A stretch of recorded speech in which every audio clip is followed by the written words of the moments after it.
Good morning. I am outside right now, about to drink my coffee because who doesn't start the day without coffee? I guess except you tea drinkers. Yeah, I don't really like tea, but I will drink it if it's not too tea, if it doesn't have too much of a tea taste. Anyway, that's besides the point. I have a busy day today. Supposedly it's about to rain for a couple days here, and so I wanted to prepare my garden I wanted to get the best out of my garden for the rain that's about to come. So I am going to plant some flowers. I told y'all I was addicted. I don't need nothing else, but guess what? I want it, so I'm gonna plant some flowers. I'm going to What else am I gonna do? Okay, so I don't know if any at home gardeners are watching, but my coffee K cups that are used, as long as they're not like flavored, I usually gather those, keep them, and then at some point I will empty them into like a jar and use that to fertilize my garden because the coffee has a lot of nitrogen in it, if I'm not mistaken. And I know like strawberries like leafy things like nitrogen, right? And so strawberries before the season, that's how you can fertilize them to build their roots, to grow the leaves, and yeah, just fertilize them with that. Like right now that the strawberries are growing, I'm not fertilizing them with anything. They're doing fine on their own. But I'm going to be doing that today. So I have a couple jars of used coffee that I'll use for fertilizer. I already had some egg shells that I've crushed up. So my grandpa, y'all, he gardens too. And so he watched one of my videos and he was like, girl, you need to do something with your collard greens because his look great. Like he showed me pictures and they look great. And so he told me to put some eggshells in them and some banana peels and put some Epsom salt on top and then water them, and that should start to help them grow. And y'all, I'm gonna tell y'all, I haven't been taking care of them at all. Like when I fertilize, I skip those just because I didn't really care. But since his looks so pretty and he gave me the encouragement, I'm gonna go ahead and start trying to take care of them so y'all be able to see the growth, the change that happens in my collard greens. Y'all, I'm finna show y'all them now, and y'all gonna see that they struggling pretty bad. They holding on, but they about to tap out. So we'll see when I start to, actually take care of them, how they're gonna grow. I wanted to show y'all before I leave this year how I'm keeping track of the things that I do. Every year I try something different, honestly, until I get something that I really like. When it comes to keeping track of like fertilizing, watering, when it rains, and when things sprout and different things like that. So right now I'm just kind of taking notes in this little journal I'm finna show y'all.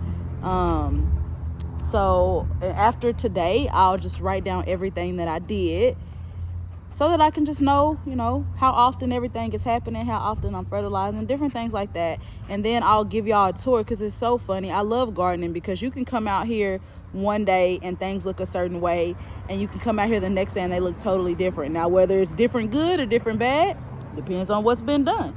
But like today, it's a really good different.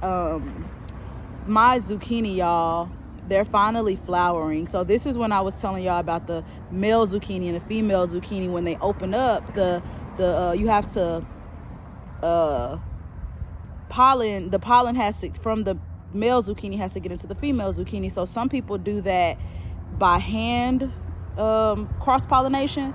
So we'll see. I haven't looked at them. I just kind of see them from afar, but I'm gonna show y'all. And also the flowers are edible. I don't know if y'all have ever went to an expensive restaurant, but they have zucchini flowers on the menu because you can eat them.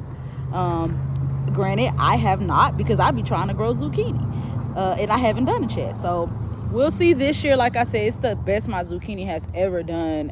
It's crazy. I talked to my daughter because she basically said I need to give up. I need to give up, but I tell her, I'm like, if you give up, then you'll never get it. But if you keep trying, you might. So don't give up. Anywho, y'all be able to see like all of the flowers. Like I'm telling y'all, this has been a course of a day or so. It's a lot of flowers on my tomatoes, on my pepper plants, and I just love it. Gardening is amazing. It's just amazing. But anywho, I'll start by showing y'all my notebook. So let's see here. So here is my notebook. This is when I started for the spring. I just kind of wrote down when I put my transplants in, what I put in, and where I put it, because your girl she be losing track of this stuff. It's so much. And then I think a week later I planted some seeds. And then this is why I was telling y'all I use this different kind of garden mix. So yeah, this is what I did. And then my blue containers, okay, good. Container 1 is basil. That's the one where I got the most sprouts. Good, because I want basil. What I put in the blue container 2? Oregano, that's trying to sprout. And then 3 is spearmint. That one ain't doing nothing. But let me just tell y'all, I probably need to water those more consistently, especially since they're seedlings.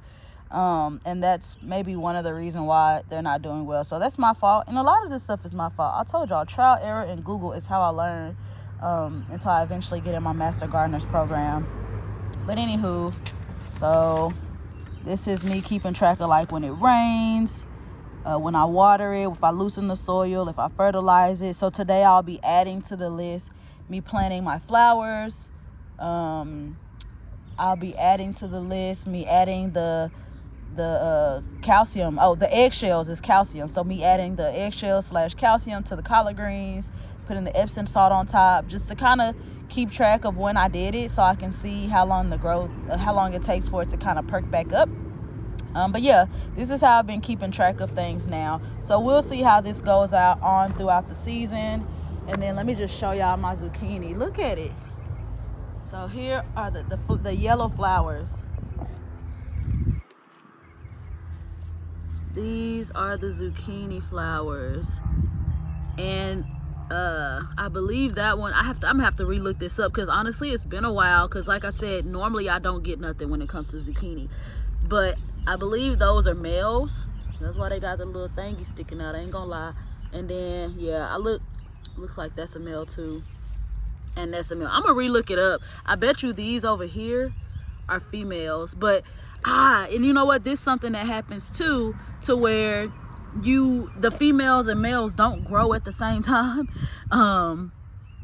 So I heard that people actually put them in the refrigerator and wait for the females to grow and then pollinate them themselves. But now that my zucchini is actually doing well, I'm gonna have to go do some research to figure out how to keep it doing well, and how to actually see if I can get some zucchini this year, because like I said, I've never gotten it. So yeah, that's my zucchini. Look, there's that bell pepper I showed y'all is growing pretty good. That's a jalapeno. That's the bell pepper. It's growing pretty good. And all these little circle things, those are all flowers. So they're gonna turn into jalapenos. There's a whole bunch of them over here. All those little circle things are flowers, so they're gonna turn into bell peppers. It's a bunch of them over here too, y'all. Gardening is awesome. Y'all need to do it. It's fun.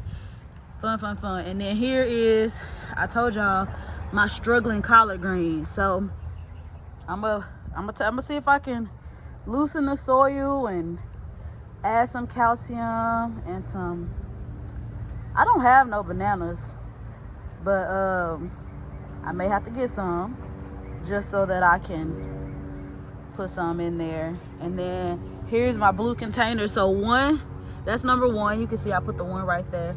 That's basil. And then that's 2 right here is oregano. You can barely see, but you can see a little bit the oregano coming up. And then number 3, that's the spearmint that ain't nothing happening to. I could have sworn I put it's the right season, so I don't know. Oh yeah, I need to move that into a bigger container and actually start taking care of that too, y'all, because I ain't really been taking care of that either, because I got some over there that's actually growing pretty. But maybe I'll grow this real good and give it away. But yeah, I'm gonna move that container today.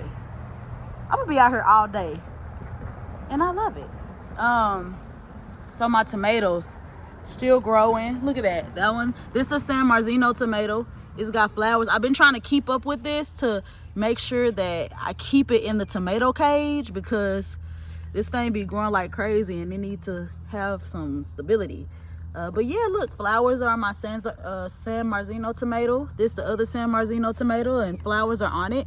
They're self-pollinating, so as long as like the wind blows and the pollen that's already in there kind of goes around, it'll grow a tomato. So we'll see. Right now I don't see any baby tomatoes on there, just the flowers. So in the next couple days I'll be able to see if the flowers die off or if there's a little baby tomato in there. This that tomato 444. It's that determinate tomato where it stays small. But look, this has more flowers. That one's kind of growing, so that one's doing good. This one's still struggling, y'all. The yellow leaves, I'm gonna take them off because it is exerting its energy, and it doesn't need to because they're gonna die anyways. Oh look, it got another flower, but that one about to die. We'll see. These are yellow flowers. Not flowers, leaves. But I don't know. This one's still struggling. This is the orange Zinger tomato. So I think I showed y'all these clusters the last time, but man, this thing growing. So like this right here sticking out, I'll be trying to like keep it in the cage. It might not stay, gotta grow longer. But anywho, I'll be trying to keep it in there because it'll come out and it'd be hard to get in there. So we're trying to make sure it stays inside the cage. And then here are my, what is this one? Oh, my beefsteak tomatoes. This one's, the leaves is growing, y'all, but I don't see no flowers in it. All I see is leaves. So we'll see. I mean, these are big tomatoes, so it probably does. Oh, there's some flowers trying to grow right there. All right then, I was gonna say these are big tomatoes, so it probably just needs like, I don't know, a lot of growth. Oh, y'all ain't gonna believe this. So I have a note that this is supposed to be basil. This is not no basil. It actually looked like the leaves from the tomato plant, but it can't be. I don't know what I put over here, y'all. That looks like basil. The little baby leaves. We'll see how they grow and how they look. But this other one, this other stuff, I don't know. I'm like, y'all, let me go look one more time. I'll show y'all. So I numbered the tomato things. There go my coffee. It's getting cold. I need to drink it. So I numbered the tomato things 1 through 6, with the Beefmaster tomato being 6. So I put basil with the Beefmaster tomato. That don't look like basil. That don't look like basil. So I'm a little nervous because I really wanted basil. I'm gonna have to, I'll see what these do. The little baby leaves look like basil, but this don't look like basil, and that don't look like basil. So I'm gonna see. I'm gonna see what happens. Anywho, that's the new stuff I wanted to show y'all in my garden. I pulled off some more one more strawberry this morning. Yeah. So I'm probably post something later with showing everything that I've done all day. Maybe a little bit of the stuff that I've done all day. But yeah, it's gonna be a fun day.